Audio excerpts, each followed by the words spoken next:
Hello and welcome everybody. I'm really excited to introduce you to my friend and colleague, Katja Rusanen, who helps Lightworkers. She's a spiritual counselor and mentor, but particular focus helping Lightworkers overcome their fears and doubts in order to succeed with the work on purpose that they were put here to do.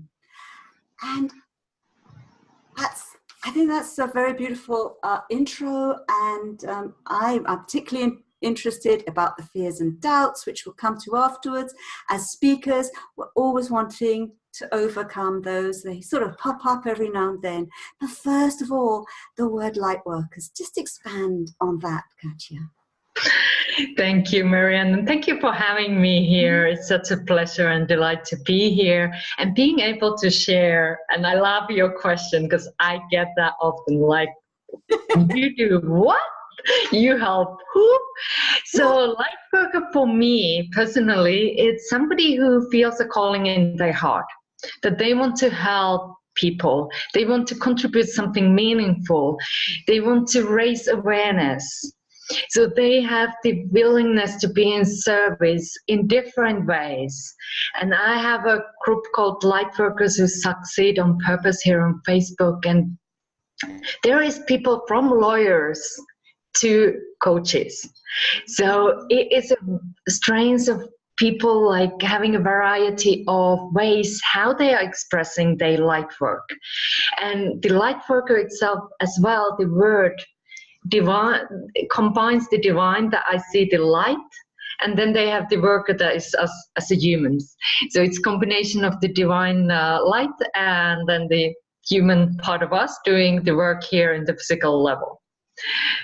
Did that answer your question? It does. So really, we fit into the Lightworker into a very broad concept, and it's that really wanting to get out and to fulfill your purpose and want to get out with the world.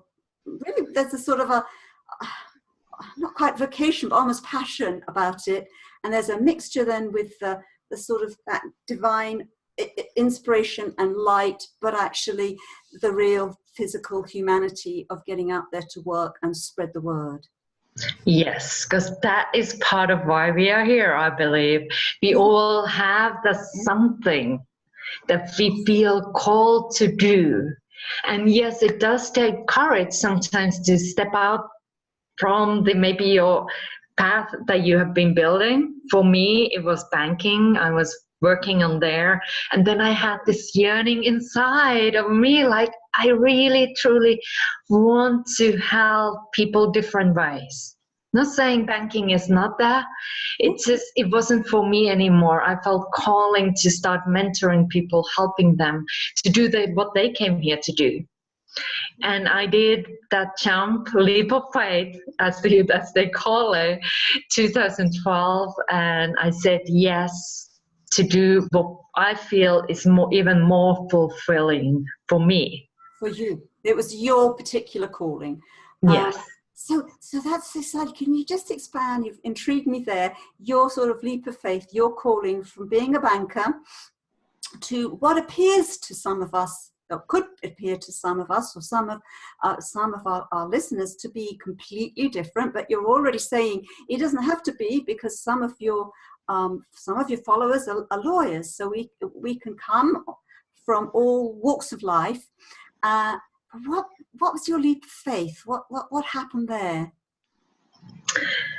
Well, it was stepping away from my comfort zone, like having something that brings you money every month and stepping into the path of being an entrepreneur. That was a very scary step for me. And I did resist that until my body told me, you better jump. I started to have pain in my chest. And when you start having pain in your chest, you take it quite seriously. I went to a doctor and they did all kind of tests, and then they just said, it's just stress. And I was like, and I knew what was it about. It was my body telling me that it's time for me, because I have got that message before, that it's time for me to move on. And not that I had done the learning on that journey that I had with banking, and then it was time to move on, and I resisted. I was like, no, it's scary, I don't want to. And then my body was like saying, you better jump. Oh, lovely, lovely. So yeah, that's a beautiful thing of the sort of those fears. And after being a banker, you could sort of work out the facts and figures that it wasn't necessarily the safest thing to do. Yeah, exactly. I was like, that's not safe there right now. And at that time, 2012, Spain was also, I lived in Barcelona, Spain, and there was financial crisis ongoing. So I was lucky actually to have a job.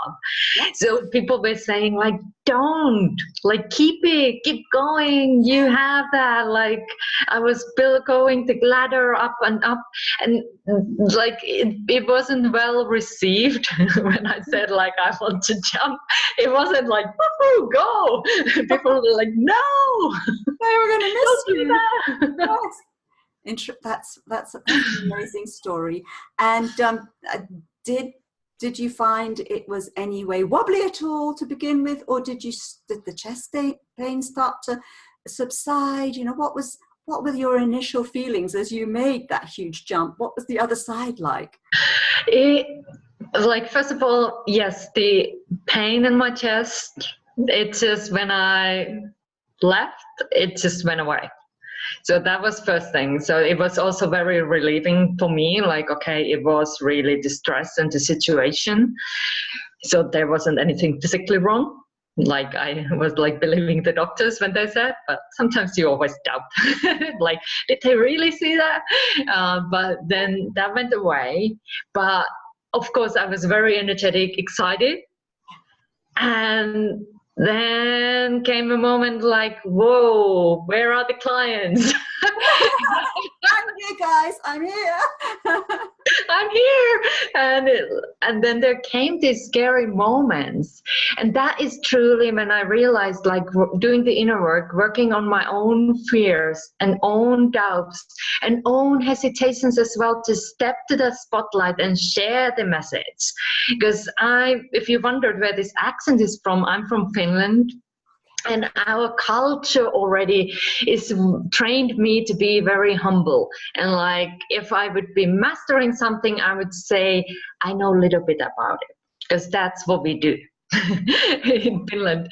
So it was kind of like breaking through also the cultural patterning and breaking through my own fears and doubts and hesitations. Because yes, when you do a leap of faith, it takes some time until the parachute opens. I think there is a quote from somebody, Stephen something, who said about that, like, when you need to wait until the parachute opens. And that's the scary bit, when you feel like you're going and nothing happens, but then you need to trust. Yeah. And that is one big learning that I have done on this journey, like learning to trust the guidance, the inner guidance, most of all, and doing things that are aligned with me. And there is a lot of people giving beautiful advice, but I need to do things while aligned with me, and having the courage sometimes to say no, and sometimes to say yes. Very, very important, Katja. What Katja said is really important and really embraces my philosophy, guys, about speaking. It's got to align with you feeling yourself, you feeling comfortable, you feeling authentic, so that you really then start to share the message that you want to share, no matter how you think other people do it. Very important message. Lovely. Thank you. And the fears and the doubts, that's something that none of us are immune to. And certainly as speakers, that's something that we always have to come to terms with, stepping out of our comfort zone. So that's something that you help your light workers to do. Any one tip or anything for that to share with us? So what has helped me on my path is to, instead of focusing on the fears and doubts and the mind chatter that goes around them, is to focus on your message. because that will give you and help you to gain the courage to share it. So it's basically, it's that you are overcoming you in order to be able to deliver the message that you have, and you will deliver it your unique way, and your message is important. So it just like shifting the focus to the message has helped me personally, and maybe helps also whoever is listening to this as well. So check in where your attention goes. Yes. All right. Okay. So for you, our help was focusing on your message and, in a sense, your purpose, reminding yourself why you're doing this. And that's really helpful to remind us that we're here, that we're talking, and there is a purpose, there is a message, there is an impact we want to have in the world, and we do want to reach people who need to hear our message. So that's lovely. Which comes to telling you guys about Katja's got a challenge coming up starting Monday, April the 8th April, yes. I got that. And it's called Speak Your Purpose, which obviously appeals to me. I love the word speak, speaking your purpose. So tell me, what is the aim of your challenge? It's just helping people to express with greater ease what they do. And sometimes we go and we feel the calling, and then we share what we do, and you get the blank face, or people just like move away, and you are like, what is it? Well, like, I really want to do the work. I want to help people. So I'm helping you to, if you are called to say yes to this Speak Your Purpose challenge within 5 days, to help you to gain clarity how you express the message so that people get it, and you find your words that resonate with you, and then they resonate also with your audience. That's beautiful. That's lovely. Finding your own, because so many times we think we have to say certain words, or there's some marketing words, but actually to align yourself with your message and yourself, because you're going to feel comfortable. It's lovely to find words that you actually have meaning to you, you're comfortable using, and then you can then be clear to your audience. And that's so important. Being clear, it's true about what you do, so you don't get the glazed eye look and say, oh, that's very nice, move on. So that's very important. Okay? And because those words will come from your heart, and people feel that, they sense that. Yeah. And yes, I've been there too, like people have been sharing, like, you should say things like this or that, but if I'm not fully behind those words, it shows. Yeah. It shows. People get that. They might not be able to pinpoint. Exactly. But they get this sense like, something is not matching here. Very much so, very much so. We're very finely tuned to hear things. We may not be able to explain why, as you say, but we're very finely tuned to pick up the little subliminal messages. And it's so, and then you pick up their, what was she said? And then it makes you feel more uncomfortable, and then you go back, oh, I don't really know what to say, but you do. It's finding words that are comfortable for you, and that's a really important message. Oh, that's great. So it'll be 5 days. Is it a complicated challenge? You know, I'm in. I always love to, I love challenges. If I can get one takeaway, one different angle, and one little point, even just thinking about it, I think they're very valuable. Is it time consuming, which is, people often think about that? I like keeping things very concise and very straightforward. So we go to the point. Like, there are short videos that you would receive each day and short assignments. So the time commitment is not that much. It's doable, because I want to keep things doable, that you can get the inspiration and maybe encouragement that you need to share your message even more. And that is something like I want to also bring forward. Like, sometimes we might feel nervous about sharing the value of our work and how to express that. So this is gonna be a safe place sacred place for us to get maybe the courage that we need to go out there and share our message with confidence, clarity, and with greater ease.